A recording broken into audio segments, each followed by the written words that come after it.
Hi guys, it's me, HD, and welcome to this qualifying preview for the inaugural 2023 Las Vegas Grand Prix. What a crazy weekend it's been so far, and all for obviously wrong reasons. And we will get into all of that, don't worry, in this stream. Yeah, what happened, I mean, for, us in Europe this morning, or no matter when, practice happened in your particular time zone, it was an absolute shit show. As I said on my community post earlier this morning, it was not a complete disaster because we did get practice 2 in, and even though there wasn't any fans there for it and it was in the middle of the night, it, took place, at least we got a 90-minute session and there was no issues with the track during that session. But yeah, such a PR disaster this weekend has been so far. They can, of course, still save the weekend from a PR perspective, but it has not been a good start, and I really hope this is not an omen for what is to come, because that is the last thing we need, is a weekend full of just disgrace, really. So yeah, fingers crossed we are going to get an actual weekend here in Las Vegas. But yeah, hope you guys are doing well, no matter what time zone you're in, what part of the world you're from. I hope you're all as safe and doing as well as possible. And yeah, let's get into in tonight's qualifying preview. What happened with what do you call it? What happened with the whole, manhole cover and the, I guess, some of the reaction after that. And also we will get into the data from practice 2 and look at, how the pace was from all the teams, how the sector times were, and who was quick in what sectors. I'll also get into my thoughts as to how I think the pecking order is shaping up so far, and then we will get individually into the teams as well. Also, there is a poll running at the top of the live chat where I've asked you guys who will take pole position for the Las Vegas Grand Prix. The options there are Charles Leclerc, Max Verstappen, Sergio Perez, or Fernando Alonso. So, out of those 4 drivers, let me know who you think is most likely going to take pole position in Las Vegas. But let's now get into this qualifying preview, and let's start with what happened with the the manhole cover and all of that. So, as I'm sure a lot of you know, Carlos Sainz in practice 1, about 9 minutes in, he tore his floor to bits because the manhole cover down the, I guess the back straight you could call it, came loose, and yeah, it completely destroyed the Ferrari car, to the point where they thought they wouldn't be able to get out for practice 2, but because it was so delayed, second practice, they were able to get back out there, which is good. Carlos Sainz, though, because he's took on so many new parts, will have to take a 10-place grid penalty, which is complete bullshit, but the rules are the rules. But yeah, it's just, it is such a disgrace, really, because it was through no fault of, Ferrari. It was down to the track and, it not being safe at the end of the day, with, the cover coming loose, and also them finding other manhole covers around the track that were not adequate, let's say. And the solution, which is really a temporary solution, they decided to pour cement over the cover, which, yeah, is a temporary solution. And it really screamed desperation to me, that solution. And clearly, the people running the event, Liberty Media especially, would have been panicking at that point, about what to do and how to, at least conduct the rest of the what was in Vegas Thursday practice. But yeah, we'll see if that solution, whether it can prevent any more incidents like that happening again for the rest of the weekend. But yeah, just a complete disaster, really. And you have to remember, with a car hitting, a cover like that at such speed like Carlos Sainz did. It is very dangerous. I know some people have been downplaying it, but it is a very dangerous thing. And you know, I think there were reports, I'm not sure if this was confirmed or not, but they could even reportedly see the a hole completely through the cockpit of the Ferrari, which again, I don't know if that is 100% true, but the floor, there was pictures after the session of the floor being torn to bits, and it was quite incredible the damage that was done to the floor itself. So that happened, and then practice 1, as we know, was cancelled. And then practice 2, eventually we had an announcement that it was delayed, and eventually was delayed until 2:30 in the morning, and it didn't finish until what was it, 4 o'clock in the morning or something like that. I didn't watch the session because it was just too late for me, and I'd been up for too long, so I decided to thankfully give it a miss. But yeah, thankfully nothing in practice 2 happened, but there were some other things that happened yesterday that were just not good, and let's get into one of them now, and it is a quote from Toto Wolff, because there was a press conference in between practice 1 and practice 2 that normally does it normally take place on the first day of running? I'm not sure if it's the first day or the second day, but it was basically a team principals press conference, and you had Toto Wolff, Frederick Vasseur, James Vowles, someone else, I can't remember exactly who else was in this press conference, and they were asking Toto about, you know, how bad this was, and whether it's, you know, black eye, basically, for Formula 1. And let's get into what he had to say, because it caused quite a stir online. So this is what he had to say, quote, "It's FP1. How can you even dare trying to talk about an event that sets new standards to everything? You're speaking about a fucking drain cover that's been undone. That has happened before. That's nothing. It's FP1. Give credit to the people that have set up this Grand Prix, that have made this sport much bigger than it ever was." I will give my thoughts in a moment, don't worry, as to what he had to say here. He goes on, quote, "Liberty has done an awesome job, and just because an FP1 a drain cover has become undone, we shouldn't be moaning. The car is broken. That's really a shame for Carlos. It could have been dangerous. So between the FIA and the track and everybody needs to analyze how we can make sure that this is not happening again. But talking here about the black eye for the sport on a Thursday evening, nobody watches that in European time anyway." And quite rightly, this caused a stir online, because what he's had to say here is just complete rubbish. And it's very arrogant, very dismissive, selfish as well, in terms of the point of view that he shares here. But let's just go through all of it. So he starts off by saying, "It's FP1. How can you even dare try to talk bad about an event that sets new standards for everything? First off, people can talk bad about whatever they want. That's what freedom of speech is. And they are in America.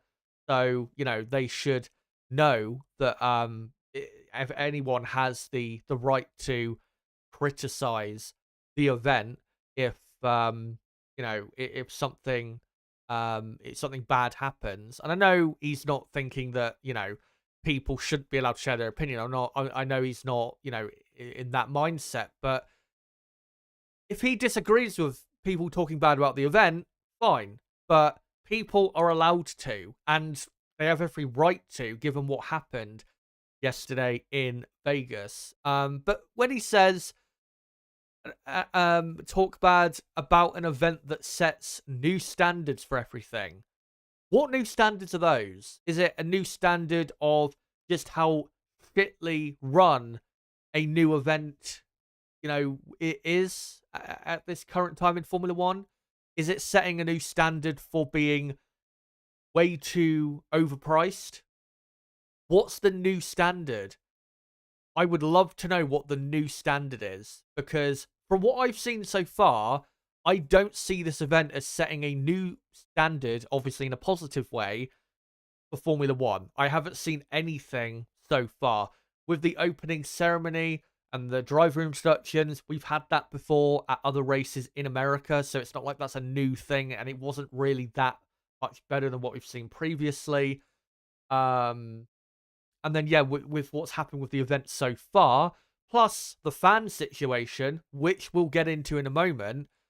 Again, what is this event setting standards wise? What is it doing? I can't see it. Just complete bullshit from Toto there. And then he goes on to say, "You're speaking about a fucking drain cover that's been undone. That has happened before." That's true. It has happened before. In Baku, back in 2019, I think it was, with George Russell. He ran over drain cover in practice one, did a lot of damage to his car. The session got cancelled, and then the truck that took Russell's car back to the pits then crashed into a bridge, I think it was. It was quite a hilarious weekend, I have to say, except for Russell hitting the drain cover, which could have been, a lot worse than it was. But and then, yeah, we've had it a couple of times in Monaco. Jenson Button, for example, a few years ago, like I think it was about seven or 8 years ago now, hit a drain cover. There was also what was it? I think Rubens Barrichello in a Williams had a crash because of a loose drain cover. So yeah, it has happened before at Monaco and Baku. One key difference, though, those Grand Prix, those things happened. They repaired it. Lessons at the time were learned. This is a new event. You would think when the FIA race director is inspecting the track to make sure it's safe, which, by the way, that's a completely different story to get into in terms of the track inspection that was a bit of a farce. Maybe I'll get into that at a later point. You'd think one of the main things at a street circuit you would be looking at is, are the drain covers securely, on? Are they, they're not going to present a danger to the cars, to the fans, to marshals, and they're not going to, they're going to be able to withstand cars running over them.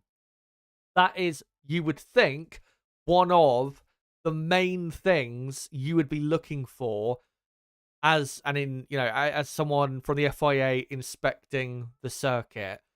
But clearly, this either it did happen, but they didn't properly investigate this, or they didn't, do it properly. But just because it's happened before does not mean that it makes this not as bad. Because again, this is a new event. They know that this can be an issue with drain covers at street circuits. So with that knowledge and with the lessons they should have learned from those other events where this has happened, they should be making sure that this is absolutely not going to happen here. So yeah, just a poor excuse as far as I'm concerned. And then he says, that's nothing. It's FP1. Doesn't matter. It's dangerous no matter what. And then he says, give credit to the people that have set up this Grand Prix, that have made this sport much bigger than it ever was. Well, firstly, yeah, the people that have set this Grand Prix up haven't done the greatest job so far. Plus, the local support for the race is not exactly over the top. If anything, most people in the Vegas area don't want F1 to be racing there.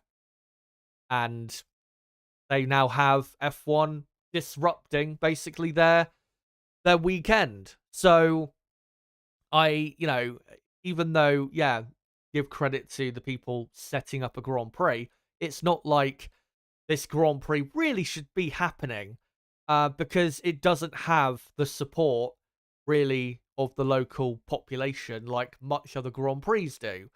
And then he goes on to say that, give credit to the people that have made this sport much bigger than it ever was.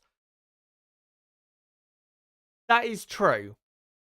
Liberty Media have made Formula One bigger than it ever was. They've increased the valuation of the sport by I can't remember how much it is, but they have increased the valuation of Formula One by quite a lot, and the valuation, therefore, of the teams has gone up quite a lot. And that's why Toto, by the way, is defending Liberty Media as much as he is here and the organisers of the Grand Prix, because his personal wealth has been helped by Liberty Media. So, of course, he's going to be defending them because he's thinking about his bank account. That's all. He does not give a flying fuck about anybody else but himself.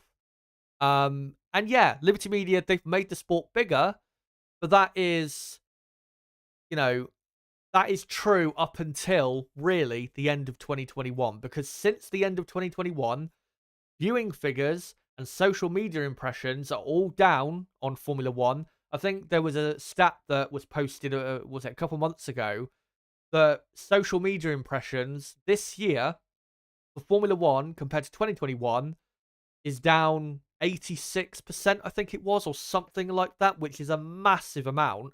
And again, viewing figures in a lot of markets, if not all markets, are down. So yeah, they've made the sport bigger, but at the moment, going backwards with less interest year upon year in Formula One. So at the minute, I wouldn't say they're doing that great of a job. Yeah, they've done a great job, between, say, 2017 and 2021. But in the last couple of years, I wouldn't say necessarily they've done that good of a job.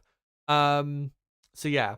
And we'll go on to the second part here, where he says, Liberty has done an awesome job, and just because an FP1 drain cover has become undone, we shouldn't be moaning.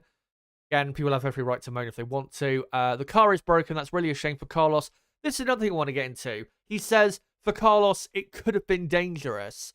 But then if you go back to earlier in the quote, he's completely downplaying this incident by saying, oh, you're speaking about a fucking drain cover that's been undone. That's happened before. That's nothing. It's FP1. But then goes on to say, for Carlos, it could have been dangerous. Well, what is it? Is it nothing? Is it just a nothing burger, as people say? Or is it something serious? Because if it's something that could have been dangerous, and it absolutely was dangerous, then it's more than nothing, isn't it? And that right there, that hypocrisy, just clearly shows what or where these words are coming from Toto. Where again, it purely is in damage control mode here, where he is trying to defend his, basically in Liberty Media, business partners so much because, again, they've increased his own personal wealth and the wealth of the team that he has a share in. And he is desperately trying to defend them because he does not want to see the valuation of Formula One, for whatever reason, go down. And that's why he's saying the things he is here, because he is, he's clutching at straws, really. So then he goes on to say, so between the FIA and the track, everyone needs to analyse how we can make sure this doesn't happen again. True. And then I have to touch on this bit at the end where he says, but talking here about the black eye for the sport on a Thursday evening, nobody watches that in European time anyway. Again, a very arrogant statement. And just because people are not watching in European time does not mean it is still bad. In America, people were watching. It was, it was a good hour for people on the East Coast, the West Coast, obviously, and, people who have, Central Standard Time in the US. And obviously, Liberty Media have been trying to advertise Formula One to America so much in the last few years. So, of course, it is a black eye for the sport. Not a gigantic one. There's been bigger ones in the past. But even if nobody was watching in Europe, even though some of us was, it's still bad. And with the arrogance of the statement where he says nobody watches that in European time anyway, it just shows how dismissive that Toto, and I think a lot of the people who are the higher ups in the sport are, of the European audience. They are, basically shaking their ass for the American audience so much, and that's what they've been doing in the last few years, and they are so desperate to make it big in America because they know if they do, they will grow Formula One to a an unbelievable point in terms of the size, the valuation, all of that. And that right there is a clear indication that the people running Formula One, the team owners, they I wouldn't say it's that they don't care at all about Europeans, but they don't really care that much about the European audience, or really any audience other than the United States of America. And that is one of the biggest negative things about Formula One right now, is the ponying as much as they are for that American audience has got to the point where it is actively making Formula One worse in certain instances. Formula One is not, completely terrible, because of course, why would I watch it? But it, the ponying to that American audience, it definitely has made certain areas of the sport worse than it was when Bernie was running Formula One. So yeah, Toto here just yeah, horrendous what he had to say, and he has been just criticised left, right, and centre for what he said, and rightfully so, because what he said was a complete disgrace, really. But one other thing I want to touch on is, not only did we have that happen with the Draco in practice 1, and then, practice 2 delayed and it didn't happen until the middle of the night, but half an hour, was it half an hour or 10 minutes before? I can't remember exactly when it was, but it was not too long before practice 2 started. The organisers of the Las Vegas Grand Prix announced that the fan areas, the fan zones, whatever you want to call it, would be closed due to logistical considerations. What that means, logistical considerations, is because they had to open the track back up at 4 a.m. local time, which is about when the session ended, practice 2, they didn't want everybody rushing out of the track at the same time.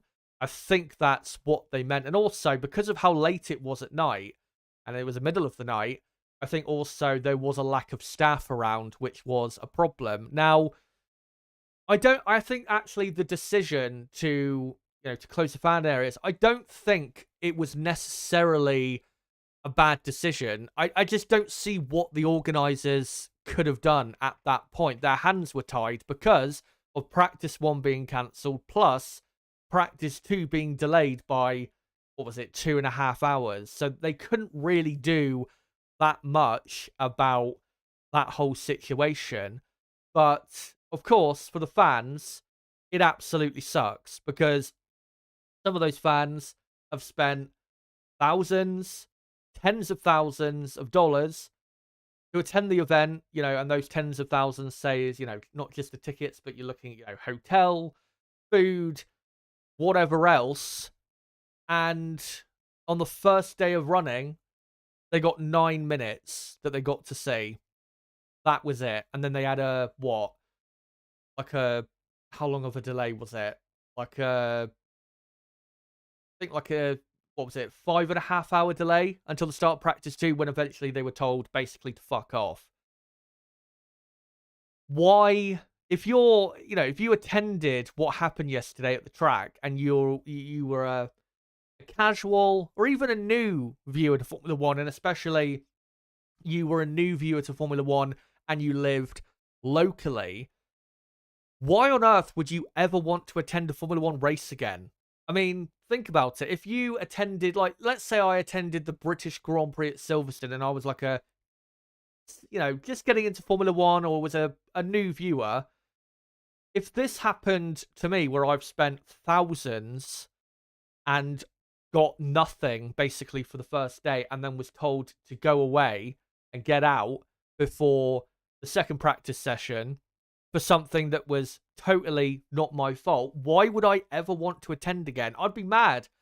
I would feel like I've been completely ripped off. And by the way, Formula One hasn't apologised to the fans at the track for what's happened, and there has been no talk of a refund.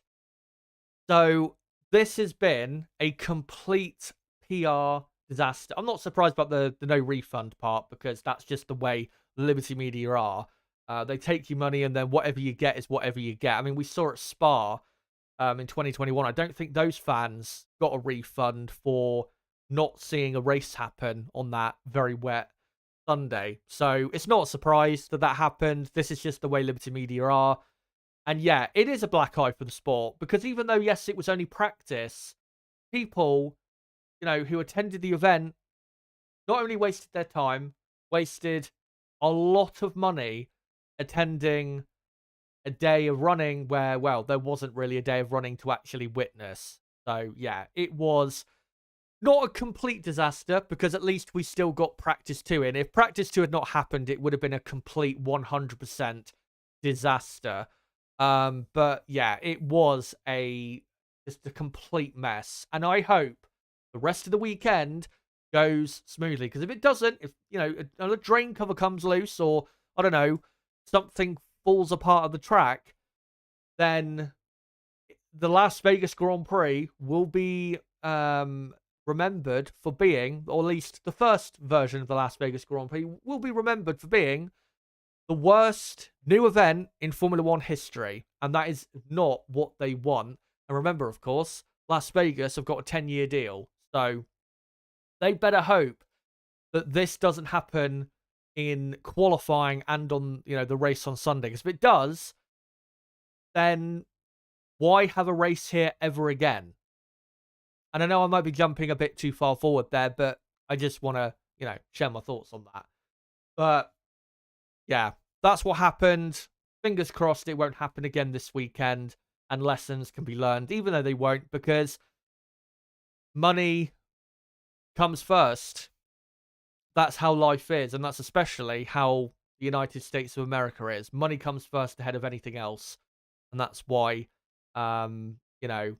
this all happened at the end of the day, and that's, sad to see, but I think with what happened overall and the reaction to it, I'm not necessarily massively surprised by what's happened.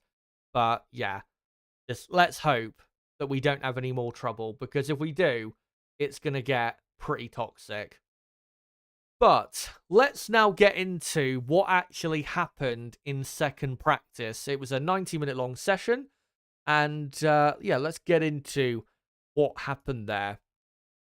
So we'll start with the results. Ferrari ending up with a 1-2. Charles Leclerc quickest by half a second ahead of Carlos Sainz. Carlos Sainz, though, has to take a 10-place grid penalty for something that was of no fault of the Ferrari team.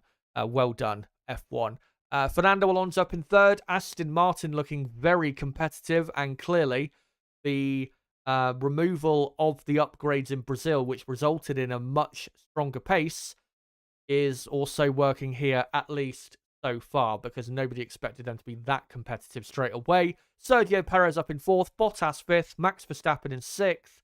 Red Bull will be quicker in qualifying, no doubt about it, but they don't seem to be as quick this weekend as I expected. So, bit of a chance here for Ferrari. Nico Hülkenberg then 7th in the Haas, Stroll 8th in the Aston Martin, Hamilton 9th in the Mercedes, and Alex Albon rounding out the top 10. And then for the rest of the order, you've got Norris, Russell, Magnussen, Piastri, then the two Alpines of Gasly and Ocon, Yuki Tsunoda, Zhou Guanyu, Daniel Ricciardo, and Logan Sargent. I am surprised about the McLaren's lack of pace, and looking at the sector times, as we will in a moment, I don't think it's because they were, sandbagging necessarily. I just don't think they have found maybe best setup so far, but they definitely don't have the pace, anywhere near the pace of Ferrari and Red Bull, and, well, so far, even Aston Martin. But let's get into the sector time data just to understand, in terms of why the results ended up the way they did, why certain teams ended up, say, in high positions, and why certain teams were a bit slower than expected, like McLaren, for example. So the first sector, which is relatively simple, first couple corners got a decent flow to it, and then you got a DRS zone, and then 90-degree right-hander, and then that is the first sector. And the Aston Martin of Fernando Alonso, the fastest, which is quite a surprise. I did not think that that would be possible. He was only half a tenth ahead of the Ferrari of Leclerc, but still very impressive speed from the Aston Martin in the first sector. The Red Bull in the first sector, a tenth and a half slower than the Ferrari. I think Red Bull definitely could go quicker in this sector, but I don't think they'd be going, necessarily quickest through here in qualifying. So I don't think there's, a massive amount of speed remaining to show in this part of the track. But then you can see a big drop off to McLaren, fourth quickest, but nearly half a second slower in sector 1 compared to Fernando Alonso.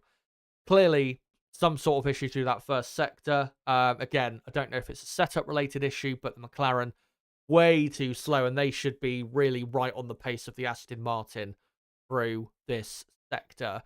The Haas looking pretty good in sector 1. The Mercedes also should be a lot stronger in the first sector. I do feel, though, with Mercedes that they are probably holding back with their pace more than, say, McLaren were. And then you've got Alfa Romeo, Williams, big drop-off from Alfa Romeo to Williams, by the way. I am surprised Williams are so slow in sector 1. Alpine as well, a bit surprised they're so slow. And AlphaTauri, the slowest, and look like the slowest team as well this weekend, which is not good in their fight for 7th in the championship. And then the middle sector, you have a bit of a longish on throttle section towards the end of the middle sector, but before that you have some slow corners. And in that middle sector, Ferrari were almost half a second quicker than the next best car. I don't know what it is about the middle sector, but the Ferrari clearly likes it. And in the middle sector overall, for all 20 drivers, Ferrari did have a 1-2 in the middle sector. So yeah, clearly the Ferrari very strong through that sector. The Haas as well, pretty strong through the middle sector. Red Bull, I think, definitely can show more pace in this sector, but I don't think it's going to be to the point where they're lapping at the same speed. So Ferrari looking very competitive here. And then you've got Aston Martin, decently competitive, Alfa Romeo, Williams, Alpine, Mercedes, almost a second slower than Ferrari in the middle sector, which is unacceptable. They need to be way, way, way closer than that. At least half a second, if not, 3/4 of a second closer to Ferrari. They cannot afford to be that far behind in just this sector alone. Only half a minute a sector. That's, incredible. AlphaTauri, once again, pretty slow. And McLaren, pretty slow as well. And the same goes for McLaren. They need to show a lot more pace because surely there has to be more pace in that car. So Mercedes and McLaren definitely have work to do in this middle sector, and overall have work to do on what they showed yesterday. And then with the final sector, which is flat out except for a chicane in the middle of two long straights, Aston Martin once again in the highest speed sector, the quickest, and clearly have got the setup absolutely bang on with their car, which is why they've looked so competitive so far. Alfa Romeo as well, looking competitive, which is good to see. Mercedes a lot more competitive. Still think they should be probably a tenth and a half quicker, because normally they do tend to be faster than Aston Martin down the straights. Williams as well, I think, should be quicker as well. Perez in the Red Bull, same lap time or time through the final sector. I think this does indicate, though, with Red Bull that they are holding back compared to some of the teams in terms of the amount of power they were using in practice too. But if you look at where Ferrari are in this final sector, Ferrari, just over a tenth of a second slower and down as the 8th quickest team in this final sector. So it's not like Ferrari are at the top of the final sector times and are way quicker than Red Bull. And we know Red Bull, obviously, and Ferrari do tend to have similar straight line speed. So in terms of comparing Ferrari to Red Bull, I think legitimately around this track so far, Ferrari are, in qualifying trim, the quickest team by a decent margin as well. The Ferrari have definitely got, in my view, the upper hand on the Red Bull team. Haas, surprisingly, low down. McLaren also a bit better. in this final sector. And I think this final sector does show that I don't think McLaren are really, sandbagging, because I think if they were, then their pace would be quite a bit worse than it is. And then AlphaTauri, very slow in the final sector. Surely there is more pace in that car. And I think they'll have a bit of a better qualifying than they showed in practice too. But I don't think they've got a car to get in the top 10, unfortunately, like I was predicting coming into the weekend. But let's now get into what my final predictions for qualifying are, based on really the data from what we've seen so far and my expectation that teams, if we go back to the top 10 from practice 2, that teams like Mercedes, Red Bull and McLaren will show more pace than they did in second practice. Here is my prediction. I am going for a Ferrari 1-2, even though they won't be able to lock out the front row for the race because Carlos Sainz will have a 10-place grid penalty. But I think Charles Leclerc will take pole position, and I'm going with a 0.3 of a second gap to Carlos Sainz, with Max Verstappen just behind Sainz in third. Wouldn't be surprised though if Max was in second, but I do think Leclerc is the clear favourite for pole, given how quick the Ferrari looked in practice 2. Sergio Perez will be close behind in fourth. Fernando Alonso, I'm going in fifth. I think the Aston Martin pace with Alonso is genuine. Then I'm going for a surprise in sixth place, Valtteri Bottas. I know that is a bit of a wild prediction, having him up on the third row of the grid, but I do think his pace is legitimate, and I think Alfa Romeo have, at least with him, a legitimate good pace. So yeah, that's why I've gone Bottas up in sixth, just ahead of his ex-teammate at Mercedes, Lewis Hamilton. And then eighth, Lando Norris in the McLaren. Ninth, George Russell. And 10th, Oscar Piastri. And yeah, Mercedes and McLaren, I would say, are more so, not necessarily midfield teams this weekend, but in quali trim, they're definitely a lot closer to the midfield than they are to the very front of the field. So that's my top 10 prediction. We'll see in qualifying whether this can come true. But guys, I now want to hear from you, and I want to hear, what do you think's going to happen in qualifying tomorrow? Do you think Ferrari are, like I think, the favourites for pole position? Do you think Leclerc will be the one ending up in first? Do you think Red Bull will be a lot quicker than what they showed? Do you think Mercedes will be a lot quicker than what they showed? Same with McLaren. And for Aston Martin, what are your thoughts on them? Do you think they'll be contending for a top 4, top 5 in qualifying? Let me know in the live chat or in the comments section. And in terms of the live chat comments, I will get to those in a moment. But I just want to say quickly, before I get into the teams in a bit more depth, don't forget, guys, I will be live in a few hours' time for practice 3 and qualifying. Let me just get up on screen. Here's my schedule. So yeah, at 4:15 a.m. UK time, which is in about 7.5 hours from now, I will be live for the practice 3 watch along, and then to build up to qualifying in Vegas. Again, fingers crossed, nothing massively goes wrong. And then on Sunday, I will be live 2 hours before lights out at 4 a.m. UK time for the Las Vegas Grand Prix race watch along. I will be joined by my co-commentator Niblo for Sunday, and he might be on tomorrow morning's practice 3 stream. He did say he might be on tomorrow, so we'll see whether he can find the time or not. But yeah, that's what I'm doing for Saturday morning and Sunday morning. So if you are new to the channel, don't forget to subscribe for more content like this. Bottom right of the screen, you can do it right there, because we do qualifying, race watch-alongs, practice watch-alongs, previews, reviews, all of that. And we keep you here bang up to date with everything going on in Formula 1. So make sure to subscribe. And for everybody watching right now, make sure to smash that like button. We're on 28 likes. Let's try and get up to, say, 40 plus likes if we can in the next, I don't know, 10 to 15 minutes. And as I said earlier, there is a poll running in the live chat.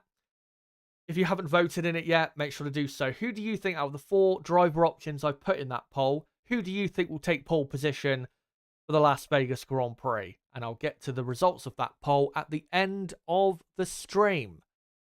But let's now get into these teams and start with Red Bull Racing. And yeah, wasn't the greatest practice too. Sergio Perez ending up quicker than Max Verstappen, and Max Verstappen after practice was once again brutally honest about the circuit. He was asked, did he like the track? And he said flatly no.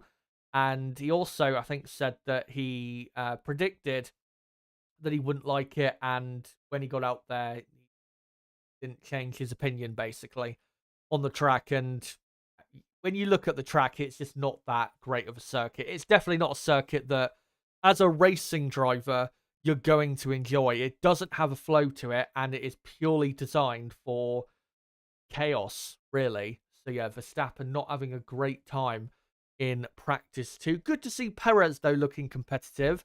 But overall, Red Bull not as competitive as expected. I thought Ferrari and Red Bull this weekend would be very close to one another on single lap pace, but that doesn't seem to be the case because Perez was 0.8 of a second slower than Leclerc in practice too. Now, the gap's not going to be that big between the two in qualifying. It's not going to be, but I do think Ferrari are quicker over a single lap around this track. And I said coming to the weekend I thought that would be the case, but I did not expect it to be this this good, let's say, for the Scuderia over the Red Bull team. But I mean, considering Carlos Sainz has his grid penalty, as long as they can qualify third and fourth and make sure that the only cars ahead of them, if they do qualify third and fourth, are the Ferrari cars, then even if they end up half a second away from pole, I'm not sure that's necessarily as bad for them going into the race, because if they don't get pole, then second and third on the grid, would be obviously the most ideal positions to get if they cannot get pole position. So I don't think qualifying is going to be that bad of a session for them. And yeah, third and fourth is what I've gone for. I could definitely see, though, Max on pure pace getting into second place, but I do think ultimately Ferrari over a single lap around this track are just too quick. But in terms of tomorrow and the practice 3 session, one thing I am looking out for is in the middle sector, how much closer can Red Bull get to Ferrari? Because that will be the key if Red Bull are able to fight Ferrari for pole position tomorrow, is how close to the middle sector can they get? Because in the first two sectors, sector 1 and sector 3, they're basically equal overall, after those two sectors. But sector 2, Ferrari have got this, massive advantage over Red Bull. So that is the key for Red Bull if they are to take pole position at the first ever Las Vegas Grand Prix. But yeah, things are looking not great, but they look absolutely fine to me so far from Red Bull. Now let's go on to the Silver Arrows Mercedes, and yeah, as expected, their pace is not good. I said coming into the weekend, I didn't think they would be very quick. I thought at best they would be the 4th quickest team. So far, it looks like they're not even the 4th quickest team. It looks like they're probably going to be at best maybe the 5th quickest team. They don't look competitive here. Hamilton in 9th, Russell only 12th, and as expected, the car not very good around this type of track, and didn't sound like the drivers had a great time with the car either. I think they will show more pace, though, tomorrow. I don't think, 9th is going to be the best you'll see from them, but I don't think they have really a realistic chance of being in the top 5 on the grid. I just don't see it for Mercedes. So, yeah, I think they'll get both cars into Q3. Unbelievable, really, that I'm saying that with this team. But, yeah, I think they will get both cars into Q3, but it's not going to be a very strong session. And if they were to end up where I've predicted them to be, 7th and ninth, given how they've started the weekend, that wouldn't necessarily be the worst qualifying for them. But yeah, clearly not good enough for a team like Mercedes. So let's quickly move on from them, because there's not really much to talk about with Mercedes. You know, they look poor. We thought they'd be poor, and they are poor. So let's get on to the Scuderia Ferrari team. And despite what happened to Carlos Sainz and the flaw and the danger that clearly posed, if the rest of the weekend goes smoothly and there's no more issues, then it is looking very, very good for the Ferrari team, because not only do they look like they've got the strongest quali speed, they look like they are, quite a bit ahead of the other teams so far this weekend, which is great to see. Charles Leclerc in great form, topping practice 2 and looking unbelievably quick compared to his teammate, which is great to see. And he is on top form, no doubt about that. Of course, Leclerc has taken a couple pole positions recently in Texas, also Mexico, and Leclerc really is back to his best that we saw in 2022. And clearly the improvements made to the car that we saw back in, I think, Japan it was, when their last upgrade was, clearly have helped Leclerc get back into the form that we know him for from last year. And it's a big reason why his form has improved, even though his championship position isn't improving, really. But yeah, Leclerc, for me, is the favourite for pole position. If he doesn't end up on pole, it's either going to be because of a driver error or Red Bull, clearly were sandbagging massively, but I don't think Red Bull were. It's going to take something quite special, I think, to put this man in this car off a pole position. So yeah, really hope he can take pole and give us, if we do have a race without a farce and without controversy for, stuff with the track and off-track stuff either, it will give us, if he's on pole, thankfully, a good competitive race between Ferrari and Red Bull fighting for the win of the first ever Las Vegas Grand Prix. And looking at the gap that Ferrari have so far to the rest of the teams, they might be able, if they are on pole, they might be able, even with a race pace that isn't as strong as their qualifying pace, it still might be good enough to see them win the race on Sunday. I've not looked at what the long runs were like on in practice 2, but I do get the feeling that Ferrari are setting themselves up here for a weekend as strong as what we saw in Singapore. The only difference is Red Bull, of course, in Singapore were nowhere, when here Red Bull are still, pretty competitive. So yeah, we'll see what happens with that. But Ferrari, they're the quickest team. I'm pretty sure of it. And I really hope that tomorrow they will be on pole position again to give us a good and competitive fight for victory. Let's now touch on the McLaren team. Not a very good day. Yeah, not very quick. Also, Lando had I think a reliability issue in practice 2, where his car went into limp home mode, which is I think a setting with the car where it I think detects an issue, and it goes into basically that setting. I believe that's what it is. Don't quote me on it. I might be wrong. But yeah, it wasn't a great session, and McLaren don't look anywhere near as quick as I thought they would be. I thought they would be the third best team here over a single lap, but they will be, I think, pretty lucky to end up as that tomorrow. And to be honest, it looks like it's going to be quite tough to get both McLaren cars into the top 10. Maybe they'll be a lot quicker tomorrow. I do get the feeling that definitely they can improve and be better, and maybe there is something on the setup they can do to to improve their pace by maybe 2 to 3 tenths of a second or something like that. But yeah, I don't think McLaren definitely are not going to be as quick this weekend as what we saw obviously in Brazil, and not as quick as I clearly was expecting them to be in my weekend preview. So yeah, not great hopes, I would say, for McLaren. 8th and 10th I've gone for what they'll do in qualifying. Maybe if Lando Norris pulls out a special lap, he can get onto the 3rd row of the grid. But yeah, I'd be surprised if, to be honest, he got onto the 3rd row. And like I said, it would need a special lap for Lando to get up there.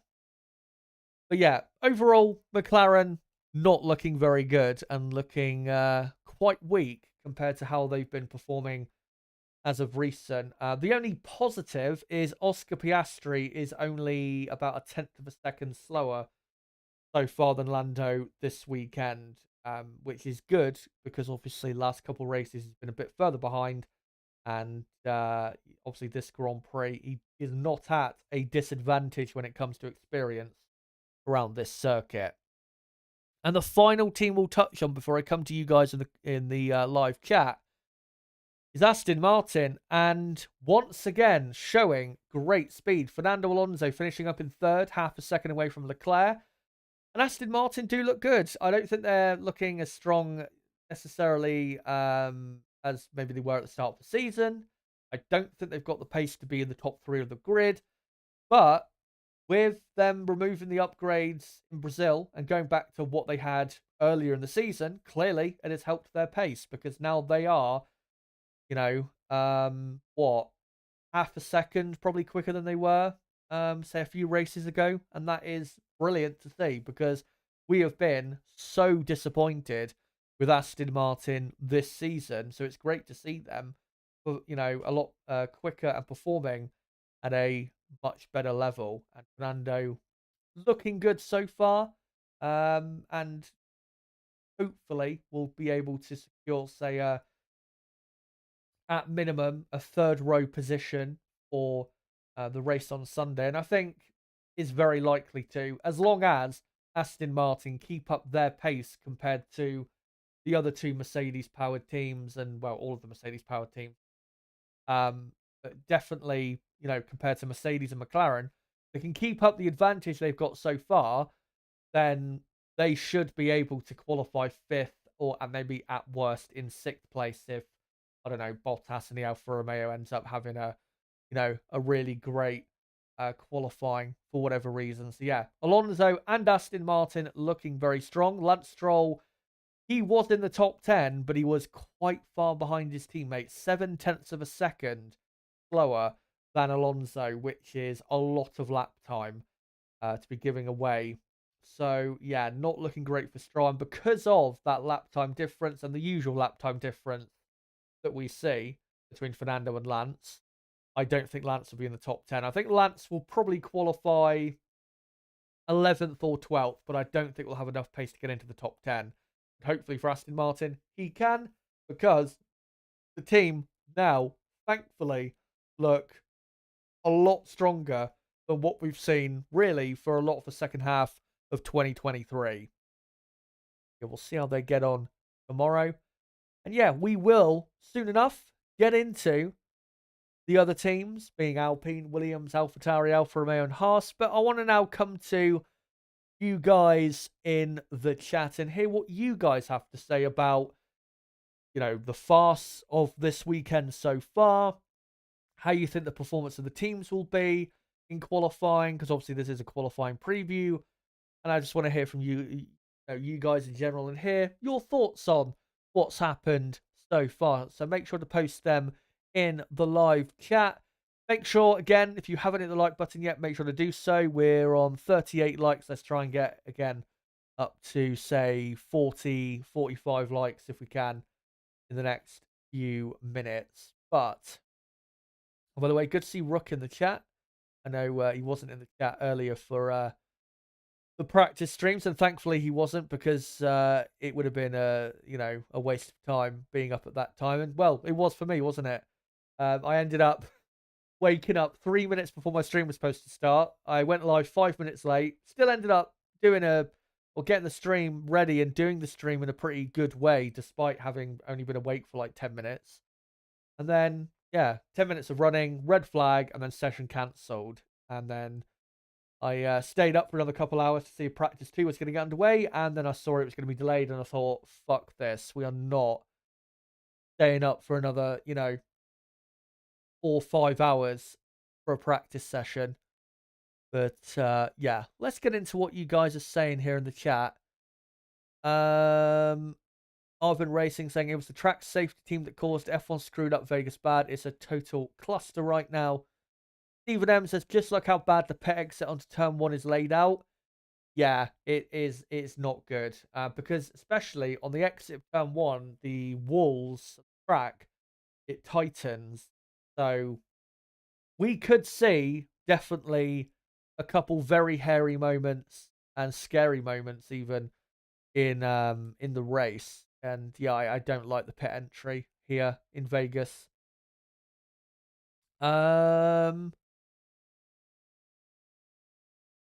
Naria says, I was gathering all my energy to stay awake and see the FP1, but the universe decided I should just go to sleep. McLaren F1 Race says, in my opinion, the Sphere on its own is worth a visit to Vegas. Awesome piece of engineering. Yeah, the Las Vegas Sphere is, as you can see here, and very good timing. It is an amazing thing. Amazing piece of engineering and creativity. It is, something you would see in, Blade Runner. It's that type of futuristic tech, but future is here in terms of that tech. I mean, it's not, it's not like the technology they're using to create this is, completely new, but it, again, as an idea, it is, groundbreaking having something like this. Jazztastic says, who pays for the damage to the Ferrari car? I would hope that the FIA and Ferrari will do, I don't know, some sort of deal there. But if they don't, then Ferrari have got to pay for it, even though, again, it wasn't the driver or the team's fault, which is a complete joke. Stephen M saying, does Toto not remember how angry everyone was when it happened in Baku and Malaysia? I can't remember the reaction for the Malaysian one, but in Baku, I remember people were tearing it apart about how much of a joke it was, not just because of the drain cover thing, but also the truck crashing, on its way back to the pits as well. It was just a complete joke. And yeah, the reaction was quite strong, and it was rightfully strong because it was a complete, it was amateur hour, really, for a start to the weekend. So it's absolutely justified, the criticism. McLaren from Race saying, Toto doesn't want to piss Liberty or the FIA off for job prospect reasons, I'd say, lol. Yeah, I mean, I saw someone earlier on their socials saying that, clearly he has an eye for that role that Stefano Domenicali currently has, which is basically the person running Formula One.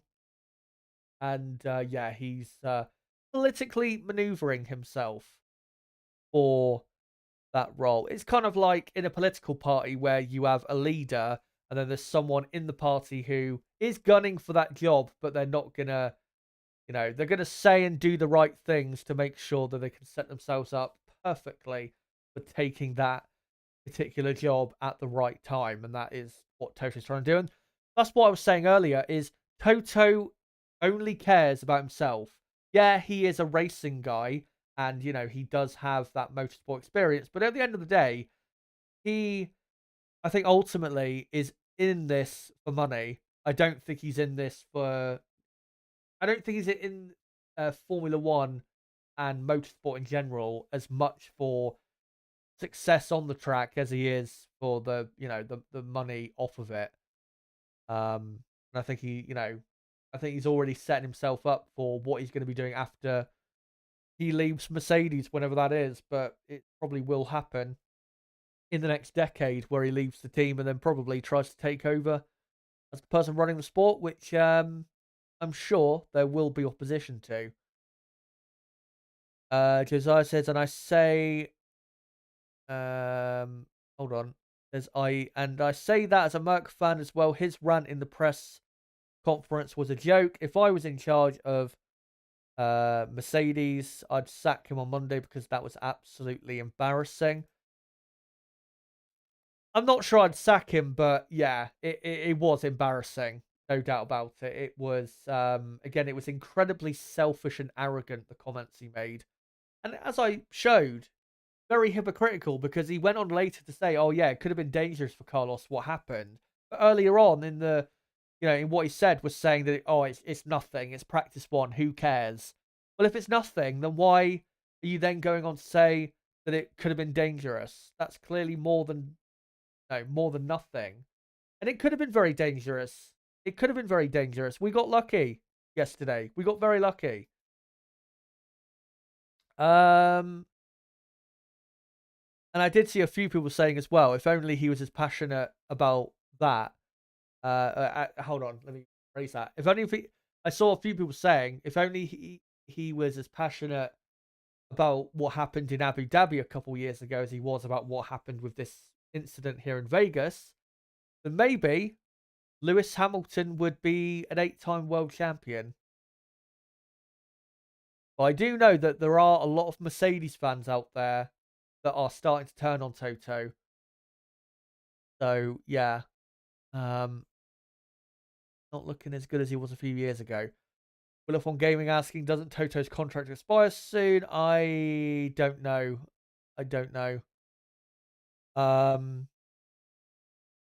Yanni saying Otto Wolff is a narcissist. Is I saying I pray it does. He should have left after he didn't fight for Lewis in 2021. Should have let James take over instead of him running off to Williams. This isn't a sport anymore, so I don't know what he's talking about. Ivan Racing saying most people that live in Vegas are not in Vegas right now. Most of them left. Harvey saying it is a sport, but people are ruining it, and certain races are ruining the sport. Yeah, and as I said earlier, it's because of the ponying up to the American audience, and I think I said this on Thursday, that the way they are marketing themselves, Liberty, with, well, not marketing themselves, but marketing Formula One, which of course they own and operate. The way they're marketing it is, in certain instances, it is becoming a detriment to Formula One, and it is affecting the product. And this was all just a clear case of it. Nicholas saying, well, to be honest, F1 is expensive as ever, and you have to be a rich person and rich YouTuber with millions of subscribers and millions of views when it's really just for the rich, really. That's not true. That's not true. Yeah, the American races, well, not all the American races, but, Vegas, Miami, certain European races, yeah, they are very expensive to go to. There are some F1 races, though, that are financially quite good. If you look at the Dutch Grand Prix, for example, which, from where I'm at in the world, not that far away compared to a lot of the other European races, the prices are, given that the interest in Formula One, has got more so than it was in 2016, even compared to now, even though at the minute it's dropped compared to 2021. Yeah, the prices are reasonable. They're not extortionate. When with the British Grand Prix, for example, it's over the top, the prices. So you don't have to be a rich person to attend F1 races. Certain F1 races, yeah, but not all of them. And basically, I would say for most F1 events, financially, you have to be like a middle class earner if you're going to attend Formula One races.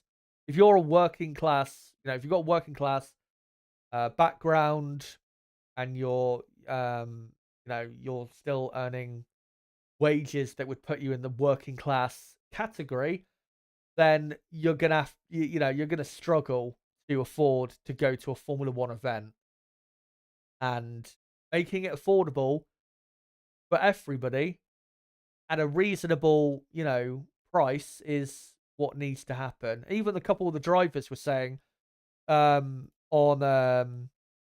or after the opening ceremony that, you know, making it accessible for fans is definitely something that needs to happen, and hopefully it's being worked on, even though it's not being worked on because Liberty Media, I think, actively is pricing out the, poorer fans because they don't want our money. The money they want is, the rich people, because they know they've got money and that if they can get them to come to their events, then they'll spend it. So that's why they don't want us, the more grassroots, people, attending their events.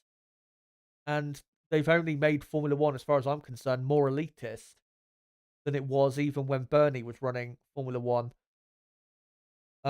Stephen M says, I can't imagine how that hit would have felt when you're practically sitting on the floor of the car.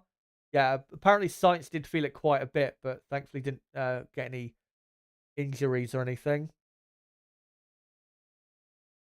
Rooksfoot saying, it's an F1 event and they didn't have the contingency for a long delay to the session.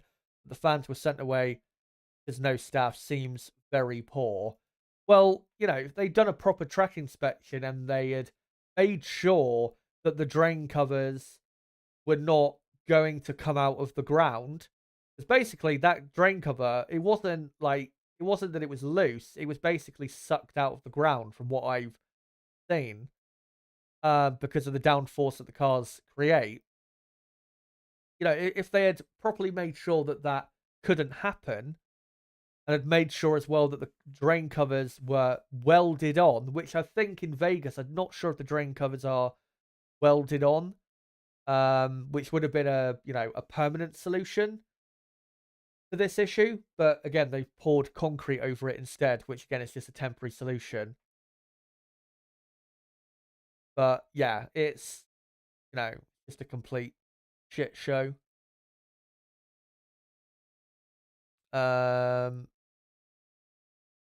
Let's find other comments here. Nicholas says that exactly. F1 needs to apologize, and F1 in general is expensive. It's really for the rich people. I mean, most people don't have $1,000 just to go to an F1 race. True, but again, that is, those events, or going to those events, that means you have to fork out $1,000, pounds or more. Again, there's not that many of F1 events that cost that much.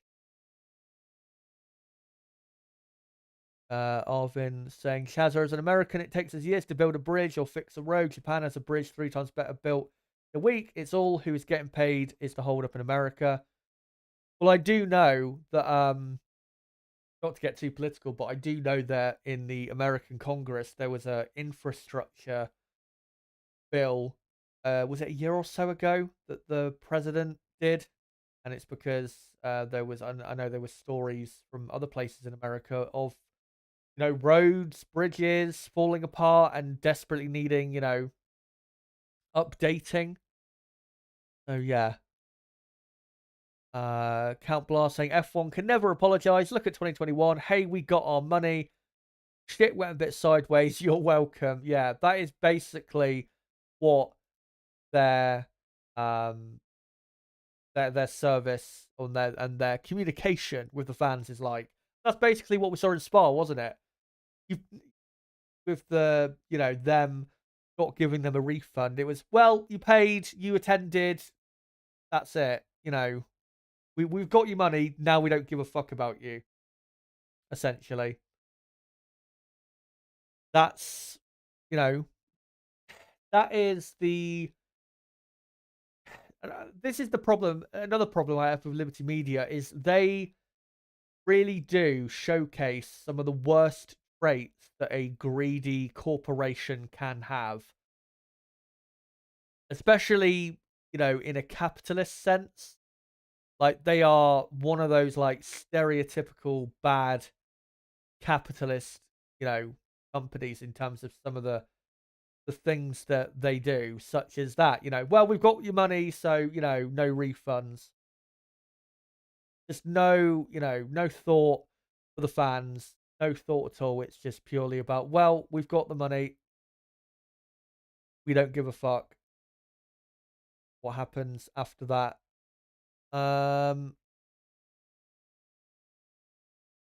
Find some other comments here if I can. Because it says Mercedes aren't actually as bad as they seem. For context, they only did one quick run and everyone else did two. Yeah, I did see that the tyres apparently appeared to be quicker on a second run. The difficulty is, though, who knows how much quicker they would have gone with a second run. So it's, a bit up in the air. McLaren F1 race says, gone are the days of 300 quid, 3-day weekends at Silverstone 2. I will go again, but will be angry handing the money over, lol. Yeah. It's, well, I think I think if you, I saw on the Silverstone website, if you were to buy a general admission ticket purely for the race day at Silverstone next year, I think it's like 420 quid, which is disgusting. I think for the entire weekend, it's like 330 quid general admission. But, you're not counting then, accommodation, food. Then once you price it all up, you're spending, 700-800 quid in total, and maybe even more. That's just if you went on your own. What if what if you take a child of yours or your partner? Then you're looking at well over $1,000. And so, really, if you're going to go to an F1 race, especially the British Grand Prix, really, if you're going to afford it at a not too bad of a price, you need to be going on your own. Because if you go with, one other person, then, and especially if it's, someone who, you share a bank account with, for example, you're going to be spending a ridiculous amount of money. If I can find any more comments here. Sparky Pete saying, people want less races and cheaper ticket prices at the same time. So do I. But if there were more races, it would be cheaper. We do infrastructure spending every year, pretty much. Lol. Yeah, I do agree with what you said. That we do want less races and cheaper prices. But as you say, the more races you have, then that should lead to cheaper ticket prices, because the more you have of something, then it dilutes it. But I still think, for example, next year the calendar is 24 races. I think really the calendar should be no more than 20 races, maybe even you could argue say 18 races. And it would actually make Formula One, and I know this is, of course, Liberty Media's goal, it would make Formula One more valuable if they did cut down on the amount of races we have. Because if, people are desperate to watch or pay for something, if there's less of it, it's more valuable when that thing, happens. For example, a great example is, so in this country, we have the Premier League, which is a massive global brand. It's obviously the main top football division, soccer division, whatever you want to call it, here in England. They could broadcast every match live on TV, but if they did that, it would make the Premier League less valuable, at least in this country, with it being, with every game being broadcast, which is why they'll only broadcast, 30% of all games that take place in a season. It's the same type of, thought process.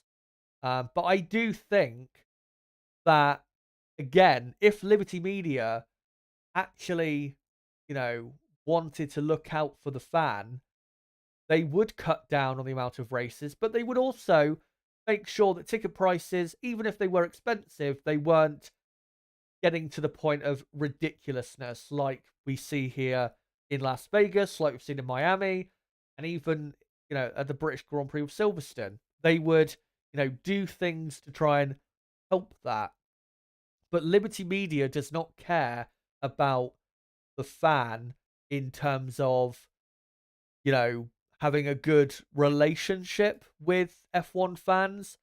All they care about is getting your money.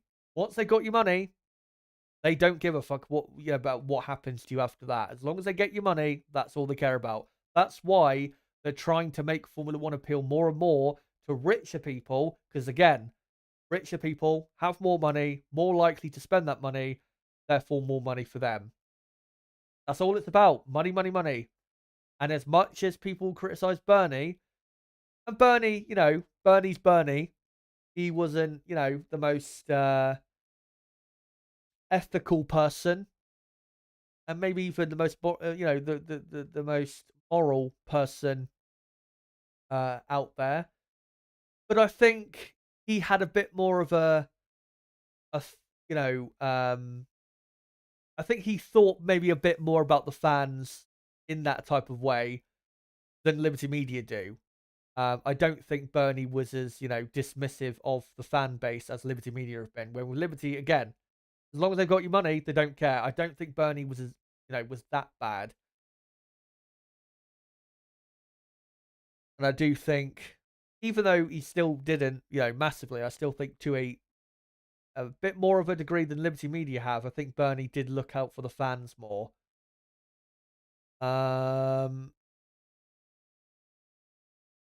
Nicholas saying, yeah, I mean, what happened to F1 people being honest? It just seems to all be about money nowadays, and doesn't seem to care at all about fans. What happens being honest when running a business?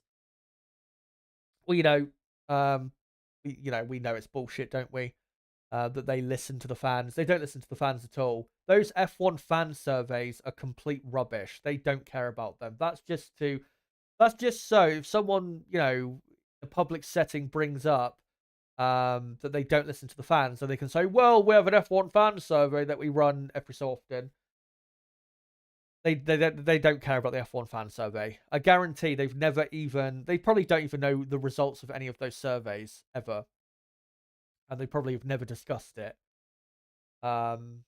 Because if they actually paid attention to it, we wouldn't have sprint races, and we probably wouldn't be racing around Vegas, or if we were, the ticket prices would not be in the thousands.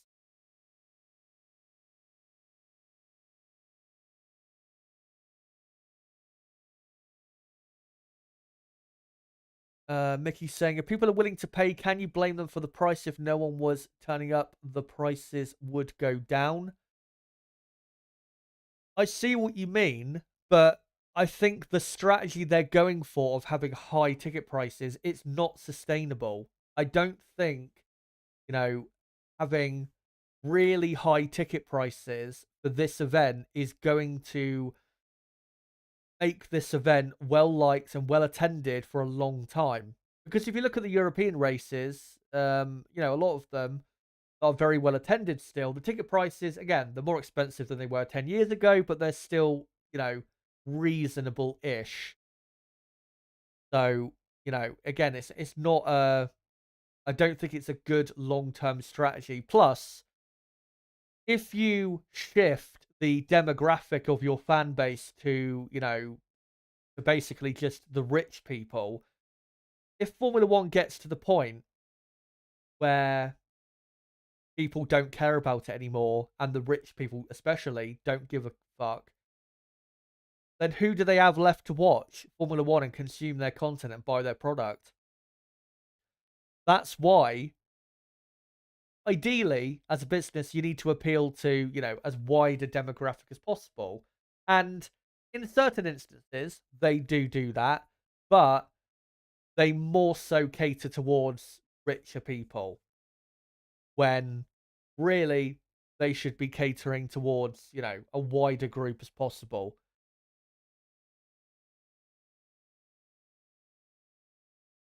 But yeah.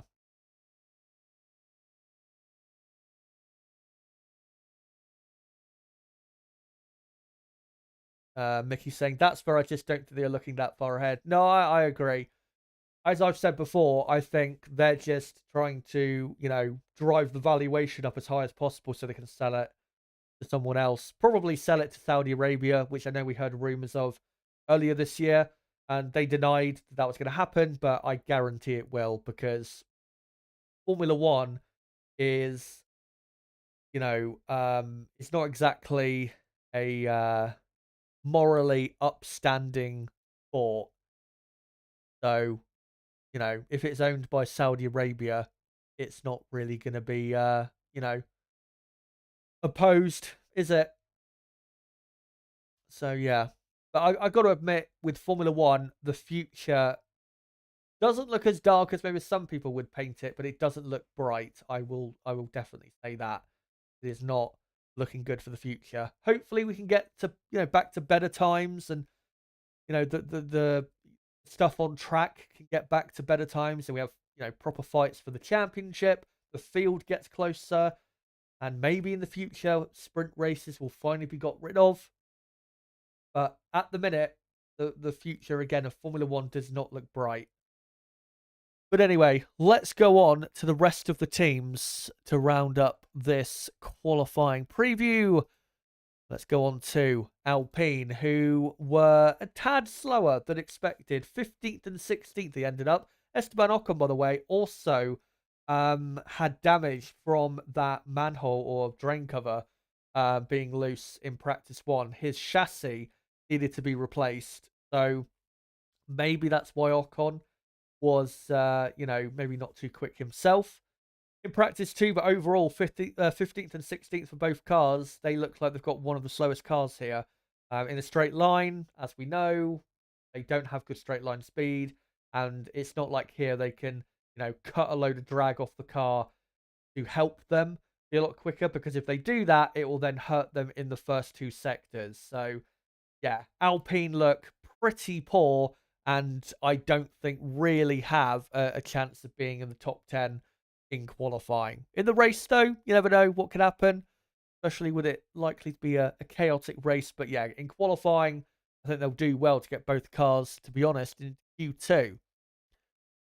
Williams, Alex Albon, if we just go on to him. By the way, nice Williams livery. You can see there towards the rear of the car. Really do like it. And there you can see the Las Vegas Sphere again. Alex Albon up in 10th place, and Albon does look decently quick, and the Williams I don't think will be ultimately fast enough to be in the top 10 in qualifying, but I think he will be not that far away. And I wouldn't be surprised if Albon was a 11th, 12th area. But I think, yeah, top 10 is probably just a bit too much for Williams. I don't think they've got quite enough speed in the first two sectors to be getting into the final part of qualifying. But Albon driving well, no problem with him. Logan Sargent, though, if we go on to him, he was 1.5 seconds, I think over 1.5 seconds slower than his teammate in practice 2. There is no excuse for that. It's not, it's not like Albon has raced him before and Logan hasn't. They have the same amount of experience. There is no excuse for him to be that far behind.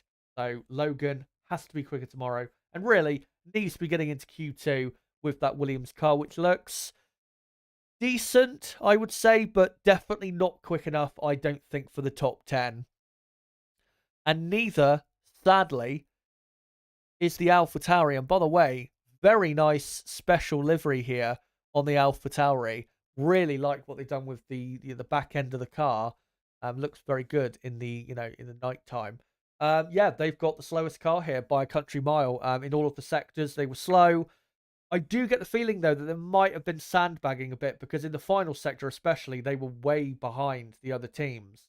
So maybe they've got an extra 3 to 4 tenths of a second in the bag to pull out. But even if they do, show that, then is it really going to put them in the top 10? I mean, maybe it'll make them, say, quicker than Alpine, but again, I don't think that puts them in the top 10. So, yeah, AlphaTauri do not look good going into qualifying. The best I can see is them getting one of their cars into Q2, with one of their cars definitely being knocked out in Q1. And sadly, yeah, AlphaTauri nowhere near as competitive as expected.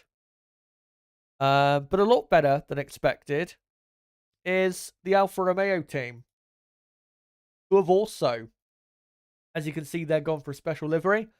Black and gold livery, which from this angle doesn't look too bad.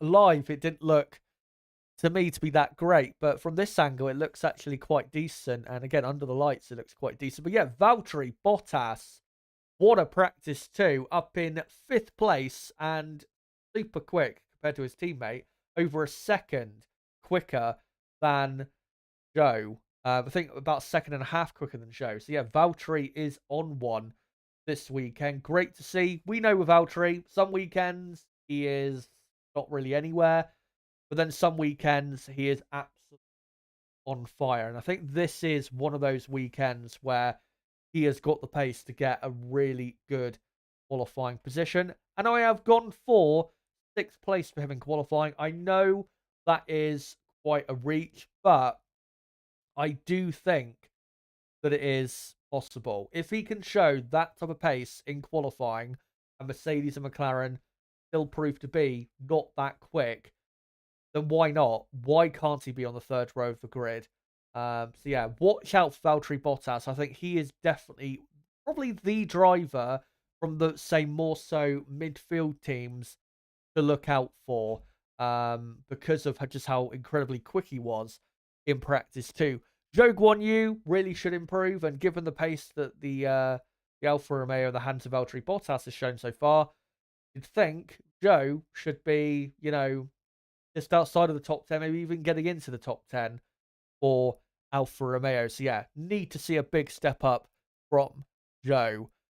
And the final team we'll go on to is Haas F1. Of course, this is another home race for them. 3rd race in America. And the pace doesn't look too bad. Nico Hülkenberg up in 7th, Kevin Magnussen in 13th. And yeah, it doesn't look too bad for them. I don't think they've got a quick enough car to be in the top 10. But I think, yeah, they've got a car quick enough to maybe contend for it, which is good to see. Yeah, Hülkenberg in good form. Haas in general looking a bit better. And fingers crossed that they will be a contender for getting into the top 10 with, Alfa Romeo and Williams as well. But Haas, I think, more likely to be very close to Williams. And again, just outside of the top 10, probably at best in 12th place, maybe even 11th if Hülkenberg pulls out a good lap. But yeah, I just don't think Haas have got quite enough around this track to be in the top 10. But guys, that is it. I'll go on to a different picture. That is it for my qualifying preview. Thank you guys so much for coming along. Been great to have you along. Read out all of your comments. Quick reminder again of what the plan of content is for tomorrow morning and Sunday morning. I will be live in about 7 or less now than 7 hours from now, in about 6.5 hours, I think it is, from now, for the practice 3 and qualifying watch along. And I'm going live from 4:15 a.m. UK time until 9:30 for the practice 3 watch along, a build up to qualifying, and then watching along qualifying with you guys. And then on Sunday, live at 4 a.m. UK time, 2 hours before the race starts, for the race watch along in Las Vegas. And like I said, fingers crossed, we have no more chaos this weekend. And let me quickly finish up the poll in the chat, where I asked you guys who will take pole position for the 2023 Las Vegas Grand Prix. 156 votes, and with 44% of the vote, just about, Charles Leclerc. You guys have voted as the person who will take pole position, and I do agree. Max Verstappen 2nd on 39%, Alonso 3rd on 9%, Perez 4th on 6%. But yeah, thank you guys for coming along. Make sure to join me for the qualifying stream in a few hours' time, and the race stream obviously on Sunday. Make sure to subscribe before you go if you haven't already, because we do plenty of content here to keep you bang up to date with everything going on in Formula 1. Make sure as well to smash the like button if you haven't already.